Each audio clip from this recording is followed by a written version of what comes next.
Mafanafana ihany koa any amin'ny faritra Mahajanga amin'isika miteny izao ary nilaza raha temo i afak'andro Kristian ilay milaza mitarika any amin'ny faritra Majunga iny hoe hametraka plainte de réserve ihany koa izy fa misy manao menace de mort ny tenany. Eo anatrehan'izany iresansika daholo ny zavatra malaza eto amin'ny firenena amin'izao vanim-potoana ny fanisam-bato izao dia iresansika ireo zavatra rehetra izay tokony hiresahana sy ireo zavatra rehetra izay tokony ho fantatra. Mialohany hidirantsika amin'izany zavatra rehetra izany ry tompoko vavy sy tompoko lahy dia abonné alohan'ny chaîne-natsika ary asio like ny vidéo indrindra apetraho ihany koa ny commentaire sy ny zavatra hafa ohatrohatran'izany.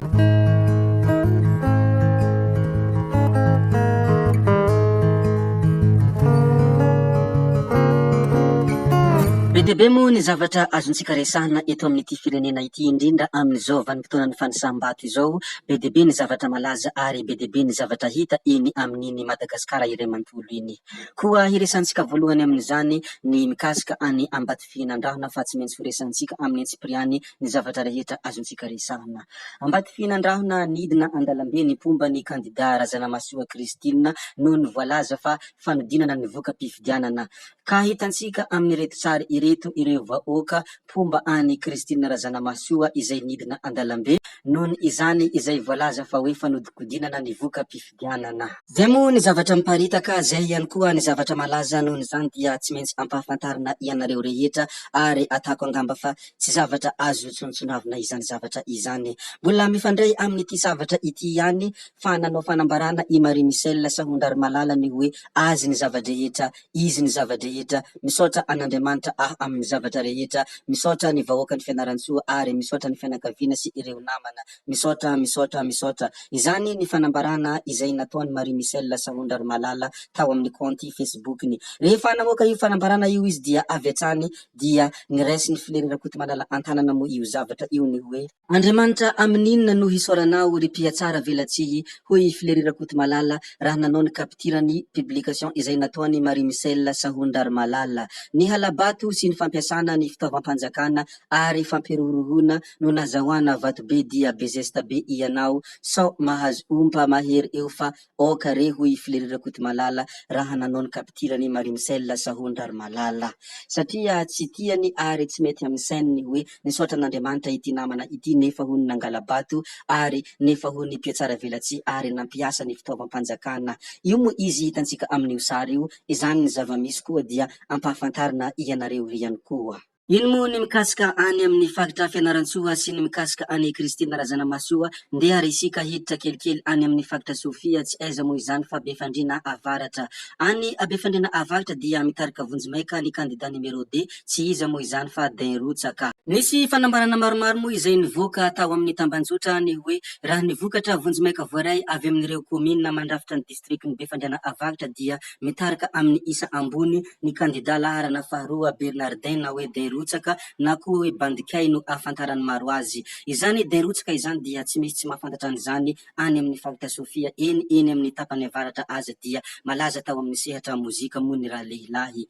Komina maro no efa itarihanay sy azahoanay salanisa ambony hatreto saingy matahotra izahay noho ny feo miely fa hofoanana ary lazaina ho tsy manan-kery ireo bureau de vote itarihanay ireo noho ny antony tsy fantatra hoy fanambarana izay nataony izy ireo. Mbola toy ny izay fanambarana izay ny hoe izy ireo raha teo milaza fa fanjakana fa eo mahita azy hoy ny fampitam-baovao voaray avy any Befandriana Avaratra. Miantso ny vahoaka ho malina ary hanara-maso ankaiky ny voka-pifidianana ny mpalohana ny kandida numéro 2 tsy iza moa izany fa Dainrotsaka. Tsara ihany koa ny mampihetsiahy sy mampafantatra ny hoe miisa roa ny kandida ao amin'ny distrikty ny Befandriana Avaratra, Independance Irmary, zany hoe isika rehetra miaraka amin'ny Andy Rajoelina nefa ny independant no mitarika amin'isika miteny izao satria i Dainrotsaka no independant. Izany no zava-misy any Befandriana Avaratra, noho izany dia ampahafantarina isika rehetra ary ampitampitaina amin'izay mbola tsy mahafantatra. Ndeha ary hidirantsika ny manaraka ny azo resahana eto Madagasikara sy ny zavatra malaza izay miseho ao amin'ny tambanjotra. I Lalatina Rakotondrazafy dia nanao fandaharana manokana ao amin'ny Free FM hiresahana mikasika ny fifidianana solombavam-bahoaka ary hanasany ny rehetra ampanajana hanaraka izany fandaharana izany. Noho izany izay tsy natakitra dia manasanao hijery ao amin'ny pejiny na ao amin'ny Free FM izany eno izany zavadrehetra izany fa ho hitanao ao ny mikasika an'izany. Mbola mikasika any Lalatina ihany dia ndeha hijerevantsika ny fanambarana izay nataony amin'ny teo maraina teo. Nisaotra any Andriamanitra lehibe tanteraka moa ilalatina fa vita ny fanasam-bato tamin'ny 3:30 ny maraina teo. Raha ny projection tamin'ny rindrim-baiko napetraka anefa dia tsy tokony io mihitsy no elanelana fa mihoatra lavitra eo amin'ny 2 mahery eo izany hoy fanambarana izay nataony ilalatina. Nohon' izany dia misy tranga hita tsy ara-dalàna maro indrindra tany amin'ny commune Vinanony sy Ray Manandro ary tamin'ny bureau fandatsaham-bato maromaro amin'ireo commune ambiny teto amin'ny distrikany Faratsiho. Ananana proof izany ka nohon' izany dia hanao recours eny amin'ny HCC sy ny CENI isika mba hipoirany ny marina rehetra. Miandry ampitoniana ny vokatra vonjimaika avoakan'ny CENI sy vokatra ofisialy hoy ilalatina. Izany ny fanambarana izay nataony koa dia tsara ihany koa ny mampahafantatra izay zavatra zay ho antsika rehetra izay mpanaraka ny zava-misy ato amin'ity chaîne ity. Mialohany hiresantsika ny manaraka tsara ihany ny mampahafantatra ity zavatra izay mbola tsy voalazantsika teny aloha teny ny hoe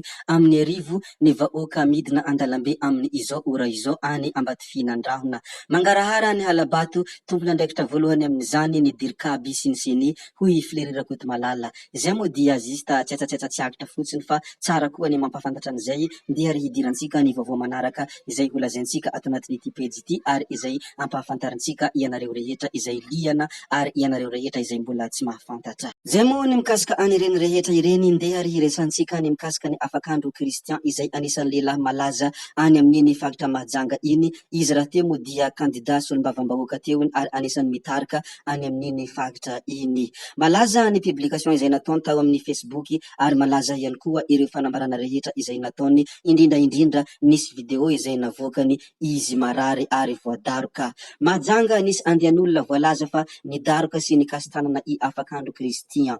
Afakandro Kristian dia kandida firaisankina izay mitarika vonjimaika ao Mahajanga omaly tolakandro. Nilaza hametraka fitoriana moa izy manoloana io fandrahonana ho faty sy daroka mahazo azy io koa dia arantsika moa izay ndeha ry ho fitintsika kelikely ny zavatra izay noresahany tao anatin'ny video sy ireo hevi-dehibe izay nolazainy. Anisan'ny zavatra nolazainy ity namana ty moa ny hoe nisy ninandrahona azy ho faty ary hananany profeny izany zavatra izany tsy maintsy hametraka plainte izy ary tsy afaka miala amin'ny général kely Abdala izy raha misy mahazo azy ary raha misy mahafaty azy hoy fanambarana izay nataony tao anatin'ny video. Nisy nidaroka izy nisy andian'olona maromaro izay noentina tamin'ny camion ary nilaza izy tamin'ny afakandro Kristiany hoe mifankahita atsika manomboka eto izy fa fifitianana dia mandalo. Nohon' izany dia tsy afaka miala aminy aho raha ohatra ka misy zavatra mahazo ahy na misy mahafaty ahy hoy afakandro Kristian. Nitranga tsy fanarahan-dalàna no tena tsy tiako ary ny tena hijoroako hoe afakandro Kristian satria